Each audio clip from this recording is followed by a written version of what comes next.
Good morning students, मैं यश Husaini BSc first year की physics class में आपका स्वागत करता हूं। प्रीवियस क्लासेस में हम डिस्कस कर रहे थे, जैसे सरल लोलक के बारे में पढ़ लिया था हमने, अवमंदित सरल आवर्ती दोलक के बारे में पढ़ लिया था। ठीक है, अब देखो उस पे बेसिस कुछ क्वेश्चंस हैं जो कि यूनिवर्सिटी में बहुत पूछे जाते हैं। देखते हैं कौन कौन से हैं हम, है ना। तो देखो क्वेश्चन दे रखा है, ये 14-15 में आया हुआ क्वेश्चन है, नोट करो आप साथ के साथ, है ना। फिर हम करेंगे इसको कि एक अवमंदित दोलक का आयाम, एक अवमंदित दोलक का आयाम, एक अवमंदित दोलक का आयाम दे रखा है क्या कि 10 सेकंड में, एक अवमंदित दोलक का आयाम 10 सेकंड में अपने 10 सेकंड में अपने प्रारंभिक मान का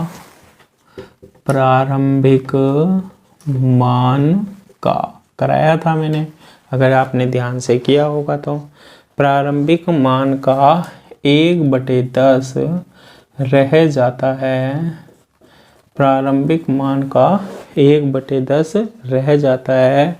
तो गणना करो।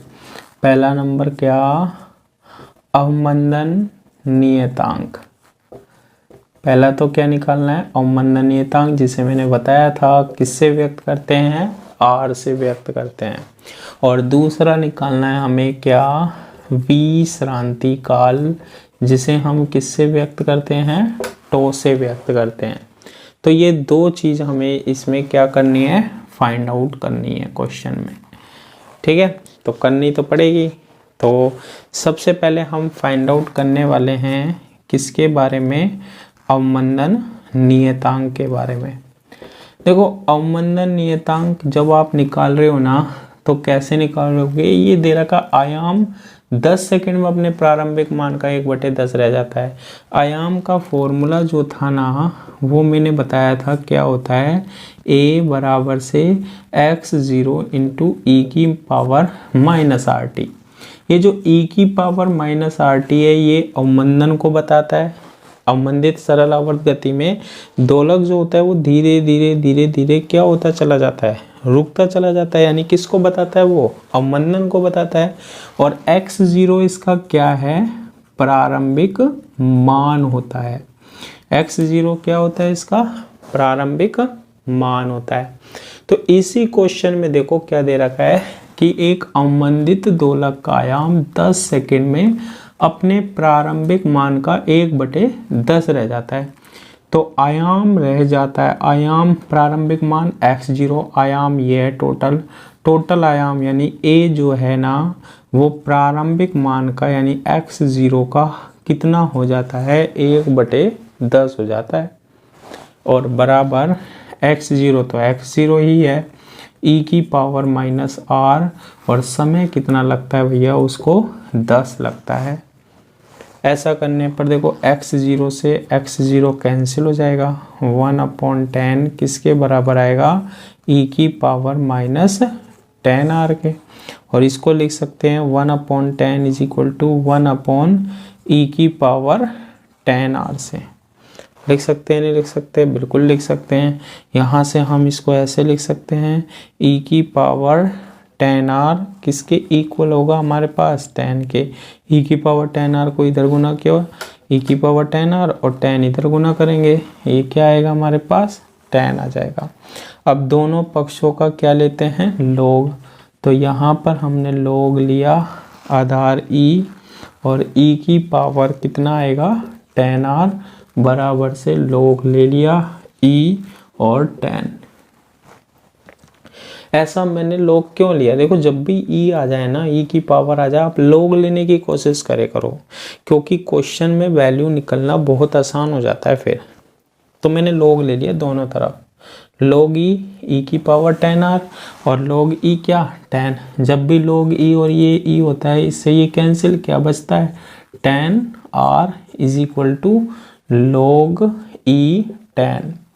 फिर देखो tan r is equal to, math में पढ़ा होगा आपने, यदि आधार e है, इसको 10 बेस पर लाना है तो 2.303 से मल्टीप्लाई करते हैं, और log अब e का बेस कितना होगा 10, और log 10 का मान 10 के बेस पर कितना होता है 1 होता है, तो r बराबर कितना आएगा 2.303 बटे 10।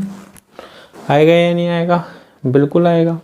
तो इसमें 10 का और भाग दे देंगे, 10 का भाग दे देंगे तो क्या आएगा 0.23, 2 पॉइंट के बाद 2 ही लिख रहा हूं मैं, और क्या पर सेकेंड। ठीक है, मात्रक पर सेकेंड आएगा, क्योंकि आपने पढ़ा है टो बराबर 1/2r।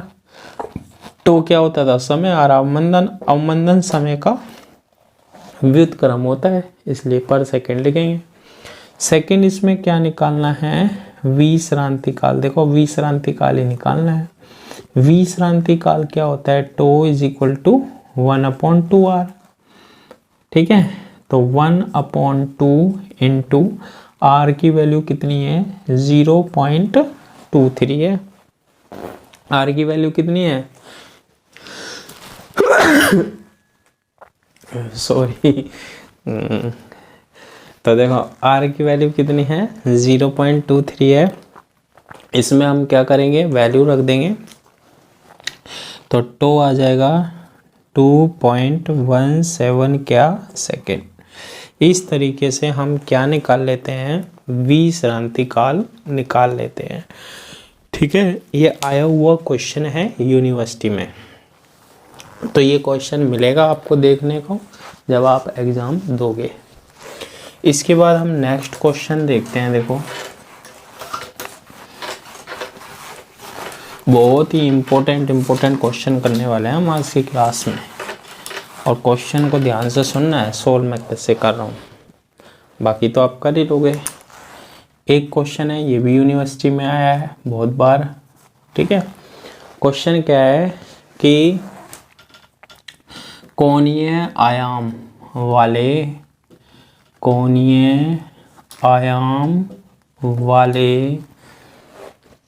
किसी सरल लोलक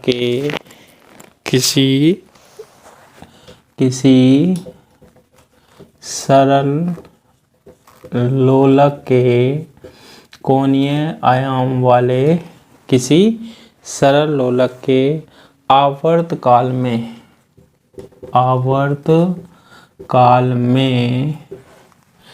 प्रतिशत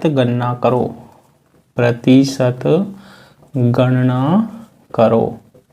ये क्वेश्चन है, कोणीय आयाम वाले किसी सरल लोलक के आवर्तकाल में प्रतिशत गणना करो, और थीटा की वैल्यू दे रखी है 60। ये कोणीय आयाम कितना दे रखा है 60 दे रखा है भाई। ये क्वेश्चन मान लो छप गया आपकी बार यूनिवर्सिटी में, कैसे करोगे? बिल्कुल कोई भी यूनिवर्सिटी हो, उससे कोई मैटर नहीं करता है ना, बात है क्वेश्चन की।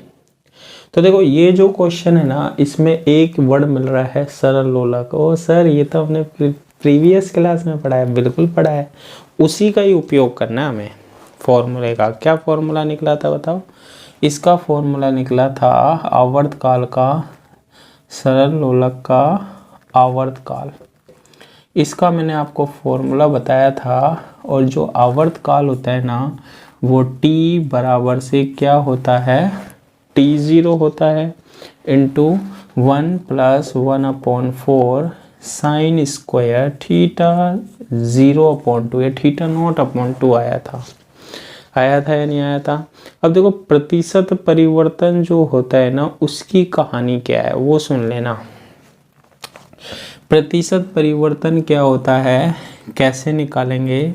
ये देखो t बराबर से, यहाँ t0 से मैंने अंदर मल्टीप्लाई किया, यहाँ भी t0 से अंदर मल्टीप्लाई किया, 1/4 साइन स्क्वायर थीटा 0/2। तो t यहाँ है, t0 को यहाँ लेके आया, t - t0 is equal to t0 into 1/4 sine square theta 0/2, और ये थीटा 0 से भाग दे दिया, थीटा 0 से t0 से भाग दे दिया। T minus T zero upon T zero से भाग दे दिया, 1 upon sine square theta naught upon कितना आया 2 आया। ये जो आवर्तकाल है यानी कि टी आवर्तकाल माइनस टी जीरो प्रारंभिक आवर्तकाल अपॉन प्रारंभिक आवर्तकाल, यही परिवर्तन को व्यक्त करता है। प्रारंभ में आवर्तकाल कितना है टी जीरो और टी माइनस टी जीरो बाद में आवर्तकाल, प्रारंभ की तुलना में बाद में कितना परिवर्तन हुआ है ना, वही हमारे पास क्या होता है आवर्तकाल में परिवर्तन होता है।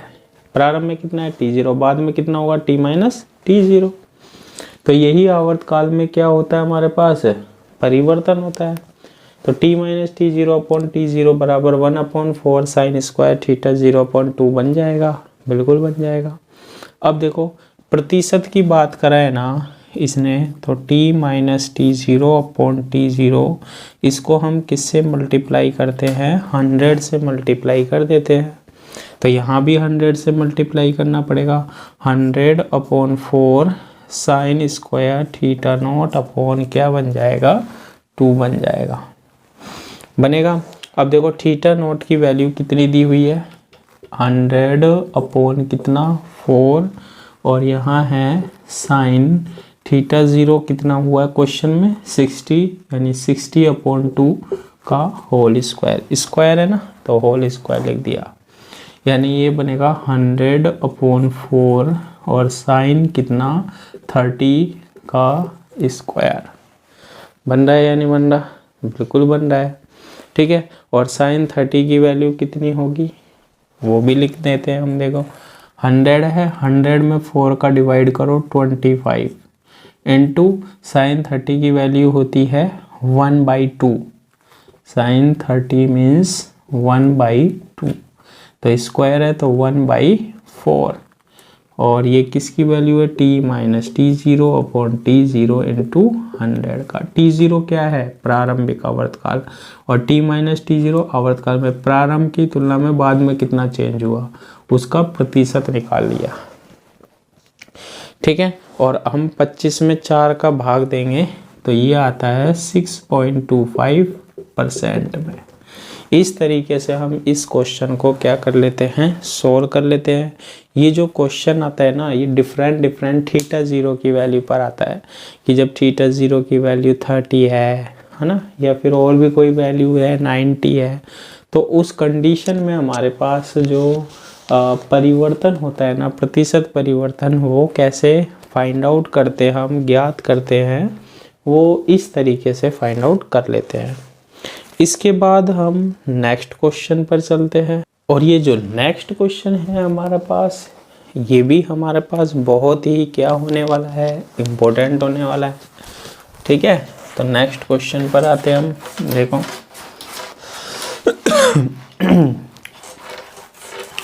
नेक्स्ट क्वेश्चन क्या होने वाला है, आया हुआ है ये भी है ना, आ सकता है। देखो क्या है क्वेश्चन, यूनिवर्सिटी में आया हुआ है कि प्रूव दैट, सिद्ध कीजिए,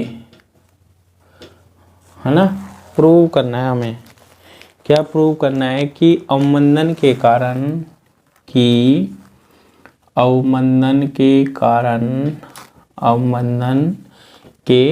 कारण यानी कि कोई पिंड सरल आवर्त गति कर रहा होगा उस पर अवमंदन बल लग रहा होगा, किसी दोलक की आवृत्ति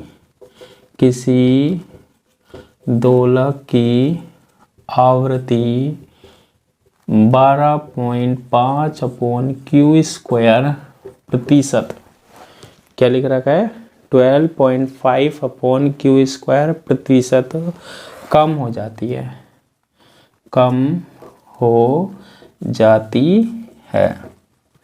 ठीक है। सिद्ध कीजिए कि अवमंदन के कारण किसी दोलक की आवृत्ति 12.5 अपॉन क्यू स्क्वायर प्रतिशत कम हो जाती है, जहाँ क्यू दोलक का क्या है विशेषता गुणांक है, जहाँ क्यू दोलक का क्या है विशेषता गुणांक है, ठीक है।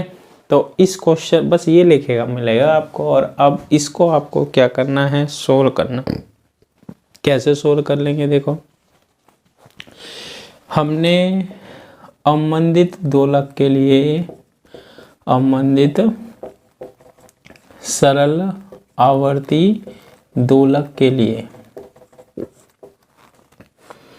एक कंडीशन पड़ी थी क्या, कि ओमेगा किसके बराबर आता है, रूट ओमेगा 0 स्क्वायर माइनस किसके, आर स्क्वायर के। ओमेगा किसके बराबर, root omega 0 square minus R square के। देखना आप न्यून अवमंदन की स्थिति में मिलेगा कि ओमेगा हमने इसके बराबर माना था, स्क्वायर करो, ओमेगा स्क्वायर किसके बराबर आएगा, ओमेगा 0 स्क्वायर माइनस क्या, आर स्क्वायर के। ये बनाना है हमें 12.5 अपॉन क्यू स्क्वायर प्रतिशत में। फिर omega square is equal to, यहाँ ओमेगा 0 स्क्वायर मैंने इन दोनों में से कॉमन लिया, क्या बनेगा 1 minus R square upon omega 0 square बन जाएगा। ठीक है, इतना बना लोगे।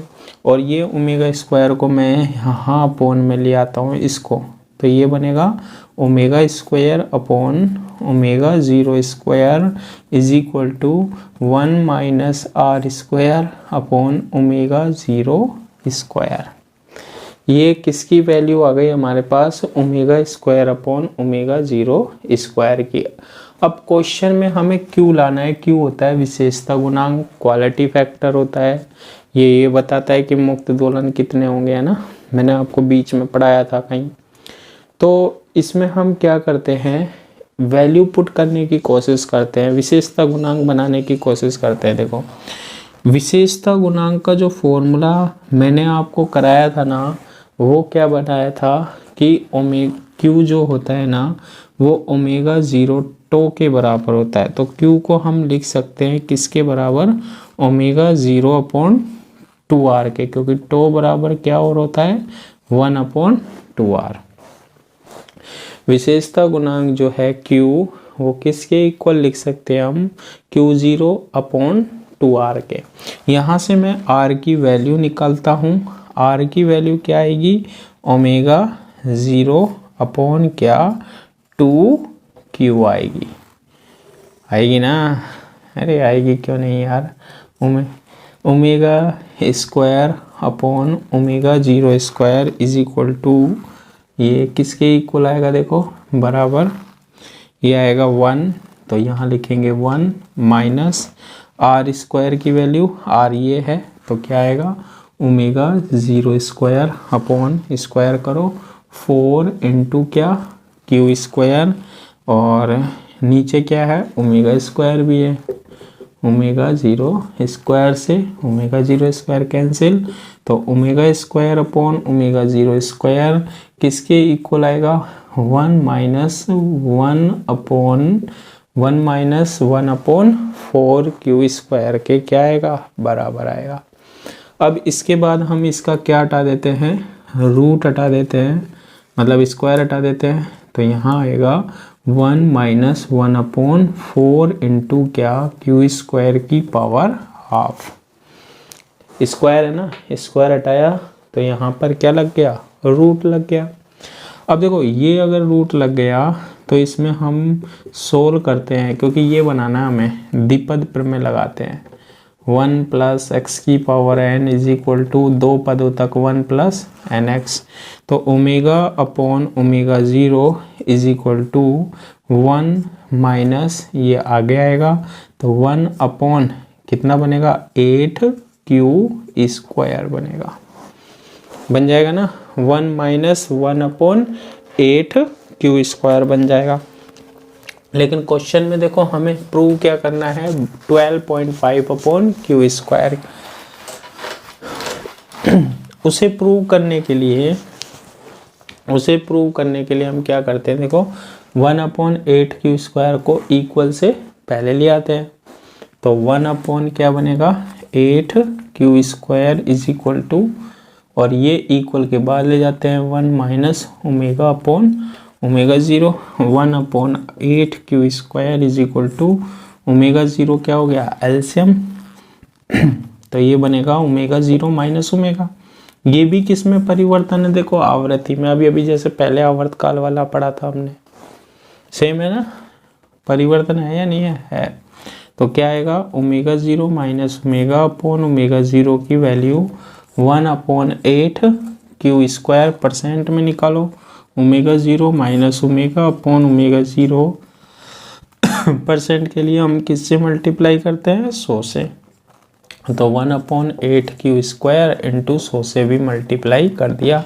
100 में 8 का भाग दो, कितना आएगा 12.5। नीचे क्या है क्यू स्क्वायर और फिर क्या लगा दो, परसेंटेज। तो इस तरीके से हम इन क्वेश्चनों को क्या कर लेते हैं, सोल्व करते हैं। ठीक है, कर लेना, एग्जाम में मिलने वाले हैं आपको। हाँ, ऐसे कैसे न्यूमेरिकल। ठीक है, और 3rd यूनिट चल रही है, एक आध टॉपिक और रह रहे हैं हमारे 2-3, ये भी कंप्लीट हो जाएगी। और इनको फिर आप दोबारा पढ़ना, देखो बहुत इजी लगने वाला है आपको, वीडियो अच्छे से अगर आपने देखी है ना। तो ठीक है, तो आज की क्लास के लिए इतना ही, थैंक यू।